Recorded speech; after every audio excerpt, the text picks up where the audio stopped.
Who's starting these verbal altercations? He will just disrespect me, and then I will go back at him. She verbally abuses us. You're raising children who are going to have to recover from their childhood. You're suing because you said she used $1,500 to get breast augmentation. I get in touch with her family. They're like, she's probably in surgery right now. Surgery for what? Well, sir, are you or are you not using the product that she purchased? I actually just married an empty alcoholic. And you rushed in it because you were looking for a Band-Aid. Here is today's case. What happens when expectations aren't met in a relationship? One party can have one foot out the door. This couple is at a crossroads.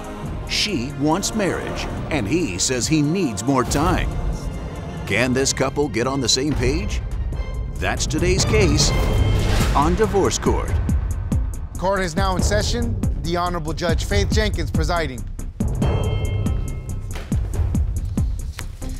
Your Honor, as you know, we have a virtual audience and it's filled with your super fans. Today's super fan of the day is Daniela from Miami, Florida. Daniela, welcome to Divorce Court. We're really happy to have you with us. Your Honor, this is the case of Stokes versus Washington. Thank you, Juan. Miss Kyla Stokes. Yes, Your Honor. You have brought Mr. Stephon Washington. Yes, Your Honor. To divorce court today. I understand the two of you have been in a long-term relationship. Yes, Your Honor. You're having a number of problems, and you're here to decide whether to move forward in marriage or go your separate ways. Yes, Your Honor. And I understand you also have a witness with you, sir, Mr. Raphael Carter. Yes, Your Honor. Okay, thank you for being here, sir. I will hear from you shortly. But first, let's start with you, Ms. Stokes. Why don't you give me some background and tell me how the two of you met? Yes. So me and Stephon, we have been together on and off for the past 8 years. I'm now 26. We've been together since I was 18 years old. And throughout the time of us being together and through our back and forth, it's always been a question of his fidelity. And I honestly feel like he's been playing with me the whole time. What do you have to say about that, Mr. Washington? Well, first, I would just like to say I love her.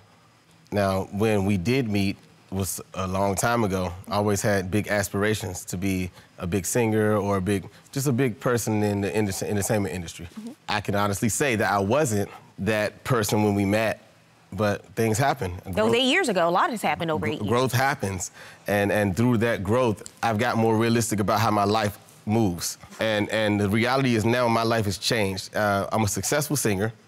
I'm booked a lot, but as a singer, I don't do a lot of singing gigs because it gets oversaturated now because of the pandemic. So I do a lot of club appearances. I'm surrounded by a lot of females. That's the problem and, right there. You know, at that moment, I'm not Stephon anymore. I'm Pretty Rico Bands. That's me, you know, and I know that's a character or who I am, but I don't like dudes, I don't like females, I don't like nobody. I'm a really introverted person, but I do my job. So within the same breath, she thinks I'm around so many females that I just can't be faithful, and I'm not cool with that. What do you say is going on? Because you do say that his industry, what he does for a living, is problematic for your relationship. It is problematic, but I want you to know one thing, Your Honor. I'm used to the entertainment industry. My dad has been in the entertainment industry since I was a kid. So I see the time that you have to pour into it. But I will say, when he first, you know, moved to Atlanta, because he actually moved to Atlanta a year before I moved down here, and he started running with hip-hop artist Young Jock. And if you know anything about him, you know what come along with him. We do know Young Jock. We go way back. Oh, really? Oh, for real? See, so you already know. So the fact that, okay, now you in Atlanta, I'm still in Orlando, and you running around with Jock, like, what am I supposed to think? Like, I don't know. And it took for me to, you know, move to Atlanta and get into my own career because I actually became a celebrity personal assistant for somebody on a reality TV show. So that kind of like threw me into the industry as well. So I will say, you know, to his defense, that I did not fully understand the ins and outs of what it took to really build, you know, a character for yourself, a brand. But what do you say is specifically happening? You say that you showed up at the club and you've witnessed some things with your own eyes. Oh, I've witnessed a lot. We actually started working together a couple years after I moved to Atlanta. I started doing PR for him. So like I said, for the past 8 years, we've been on and off, but we've always had that working relationship no matter what. We've always had that friendship, that bond, you know what I'm saying? So it's times where I've pulled up to an event at the club, and he's not even expecting me to be there. I'm there as his PR, making sure the step and repeat is cool, making sure everything's okay. I'll give you an example. So it was one time that you're popping up, but you're saying it is strictly for business purposes. It's strictly for business. It's strictly you're just doing your job. Purposes. But I'm not gonna lie, it may be a little, a little something in there, because that's my man. Like, so you pop up to do your public relations job, and what do you see? I see him in the club. So basically I walked, it was at a like a lounge type joint. So the section was actually on like a platform. So I'm walking in, can't nobody see me walking in, but I see everything, over the platform. So as soon as I step up on the step, I see he got 4 girls literally sitting on his lap. But as soon as they see me, this is the kicker, as soon as they see me, they jump off of him. Like, how do they know when they see me? Mind you, I've never seen these females a day in my life. Number one, why are they on top of you, like that? If you're into PR, aren't you glad he's interacting with the public? I mean, yeah, but it's like you gotta take that to a certain extent. And then the fact that they jumped off of him when they saw me come up, it's like, what close-knit conversation are you having with them, showing them pictures of me for them to know when I come, you gotta move out the way. So what happened? So what happened, sir? Well, it's a reality. You can see a vibe when a person walks up and stares directly at you, and then as a female, you can feed that energy. You looking at her like, why is this girl looking at me like that? Of course they're gonna get up. They're wondering who the heck she is. Were they sitting on your lap? Well, 2 of them. It wasn't 4. Like, I can't fit 4 girls on my lap, but it was 2 girls on my lap. Too many. So I wouldn't even say on my lap, like the later part of my knee, the latter part of my knee. They still too close. So they were in the vicinity of your lap. Right. The vicinity of the lap. You know what I mean? But this is all a part of the game. I'm not kissing people, Like I said, I do clubs if I'm not singing. I can't be singing for free. They got to send me a budget. So the reality is, if I'm out here in these clubs, I'm a playboy because I'm a singer. I'm not a rapper. I'm not surrounded by guys. We're not throwing money as a bunch of guys. I'm surrounded by girls because that's what singers do. I'm still coming home to you at the end of the night. So you're saying it's for appearance purposes, but in reality, nothing's going on with these women. Correct. But it's obviously become a problem in your relationship. But you can't be popping up. How you PR and you popping up? PR I'm doing my job. I'm there. I'm doing my job. If you're doing your job, you're there before me. You're wondering where I am because I'm late. You ain't popping up like a ninja 3 hours later. So you think a proposal is gonna help him commit? If I'm gonna be with you, I shouldn't even feel like I should have to go through your phone. I shouldn't feel like I have to sniff your fingers when you come in the house. Wait, what? So you think he has to pass a smell test when he comes home? Sometimes that's what you gotta do, what you gotta do.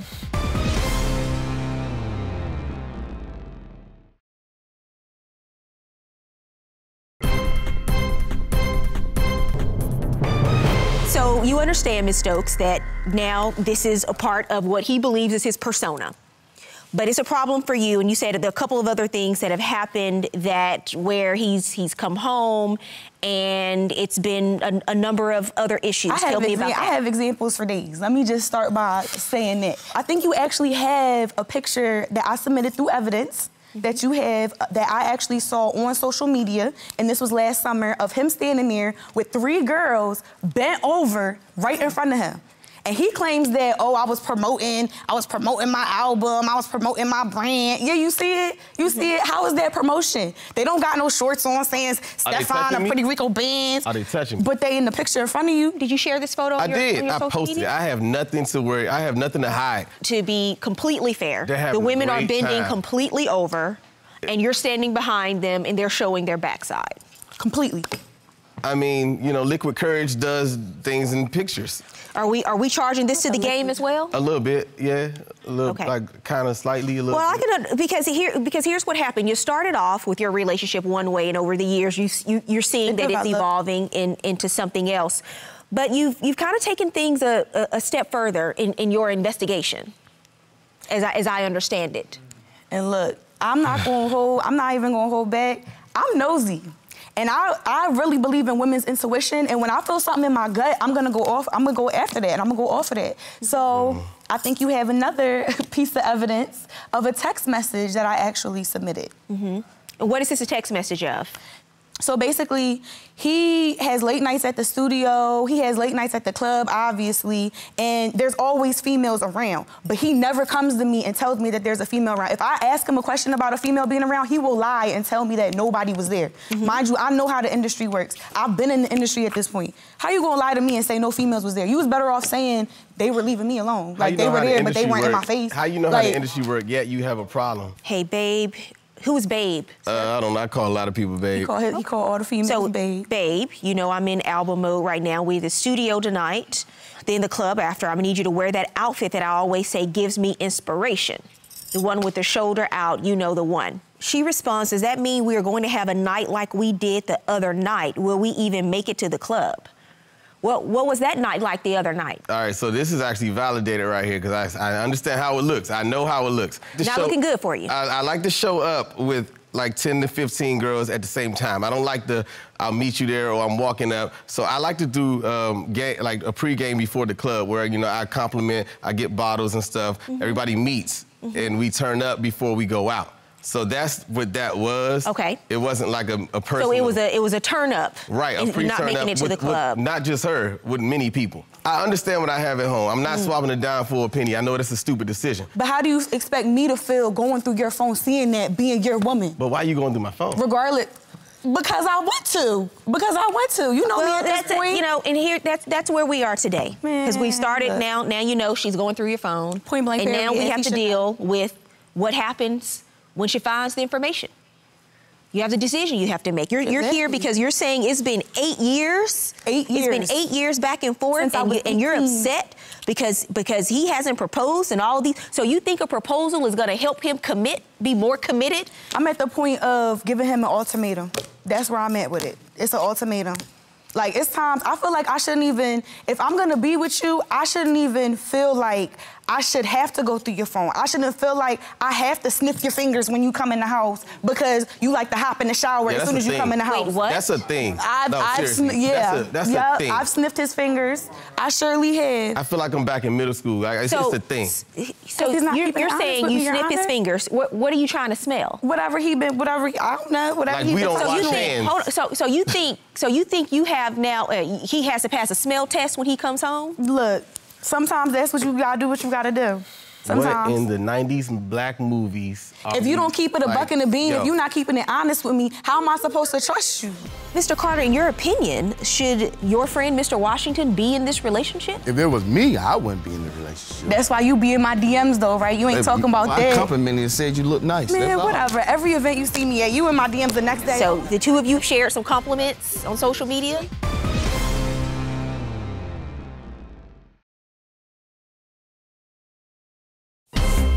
If you'd like your case to be heard on divorce court, call us toll-free 1-877-311-2222 or log on to our website at divorcecourt.com.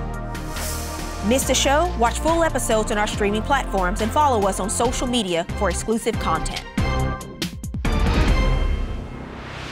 Who is your witness, sir? Mr. Carter? Step up, sir, please. He another one. How do the two of you know each other? Young Jock. Young Jock, yes. Okay. When I met Jock, you know, we met like 5 years ago when Jock started representing me. And we, you know, out of the crew, we kind of had the most bond and, you know. Mr. Carter. Yes, Your Honor. What are you a witness to, sir, today? I don't understand, like, you supposed to be called a PR, but you just popping up, you know, unexpectedly, unannounced, going through this man's text message, not understanding what the industry likes. You got to have a certain look, you know, for the industry, for the promotion and stuff like that, and it's kind of interfering with the money, you know what I'm saying, with all the other foolishness. You know, it's just vibes. It's just giving off other people that's around the vibes too, you know. Because she's showing up with these vibes that are killing the mood in the atmosphere. She got to get out her feelings, you know what I mean, get out herself. How many times have you witnessed her pop up? I say at least about 5 or 6 times. 5 or 6 times. And you're saying that she is not coming there in furtherance of her job to conduct public relations on his behalf? Yes, Your Honor. Mr. Carter, in your opinion, should your friend, Mr. Washington, be in this relationship? Commit to his career? If it was me, I wouldn't be in the relationship. Yeah. You ask me, you know, it's just too much. But that's why you be in my DMs, though, right? That's why you be in my DMs, though, right? You ain't talking about that. So his opinion really isn't valid. 2-3 years ago, I complimented and said you look nice. Man, whatever. Every event you see me at, you in my DMs the next day. Oh, hold on a second. Hold on a second. The two of you have shared some compliments on social media? He has shared them with me. And I don't even know if Stephon know that. Yes. I comment and just said, you look nice. I didn't know that was you. You know, a lot of times. You didn't know that was her? A lot of times I get in the club, tipsy, you know what I'm saying? Mr. Washington, did you know that? No. Actually, I did not. So I just told her she looked you almost make that's it nice. next to you. Like, you bringing him here. I'm not coming on to you. Thank you. So you're saying he has ulterior motives? Like, all the way. All the way. That's This is really interesting because I'm going to tell you something. We've had a number of cases in this courtroom where people have gone down a different road with their careers, and because of the industry that they're in, they believe that they have a public persona that they have to pursue, and being in a committed, monogamous relationship is simply not a part of their public persona. I believe I'm hearing some of that in this case today. But you're here despite all of these issues, despite all of these problems, because you say it's a dream, but what you've described here today sounds like your worst nightmare. Like, he's my best friend, but it's like I'm not even going fraud. The insecurities that he has brought about in my life by not being honest with me, that's what causes me to react the way that I do. But it's like, either I'm moving to Philly, and either we're gonna, you know, figure this out while I'm in Philly, or it's a wreck. Like, if we're not figuring it out and I'm in a whole nother state, it's no point of me being in Atlanta and wasting time.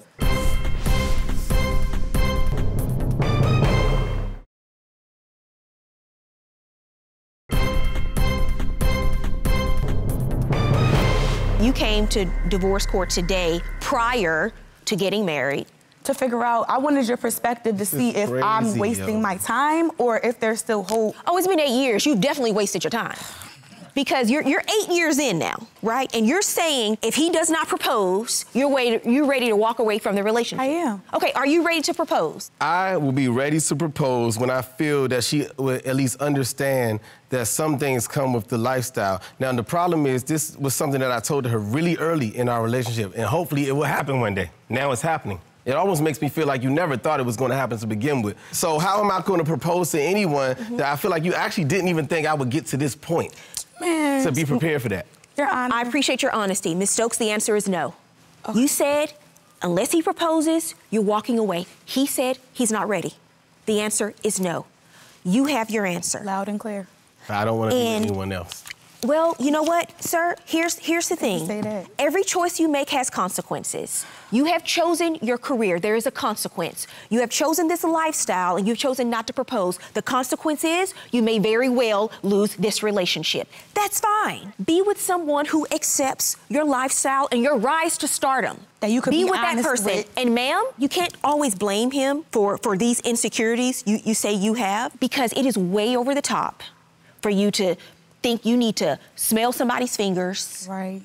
I agree. Track them on their phones. I agree. Do all of things. Don't you want to be in a relationship where you feel like you don't have to watch people all the time? And then under the guise of doing PR, why would you want someone to marry you and you have to drag them kicking and screaming down the altar? That's real. I agree with you, Your Honor. Because I would rather it be genuine than have to force, you know what I'm saying? Force the issue. So here's the resolution. Get honest with people and with each other about who you are and what you want and how you expect to be treated, and recognize those are your standards. And you wait for someone to come along who meets those standards. That's it. Until then, marriage is not in the cards for you. And Mr. Carter, we appreciate you coming in today, cracking this case wide open. Yes, Your Honor. We appreciate your testimony, sir. Good luck to both of you. Honestly, I feel as though if he was serious about me, he would make that step and do what he need to do to give me the security that I need to know, you know what I'm saying, that he's really for me. I'm not losing her. I mean, she could say she want to go to Philly, she want to do what she want to do, and that's fine. I'm not trying to lose her like that because, like I told the judge, I don't want anybody else. So I'm gonna do what I need to do to figure this out with her. Good luck if that's what he's happy with, if he likes that, and then, hey, to each his own. Man, these two, they deserve each other. Like, I don't got no time for this. She belong to the streets. Man.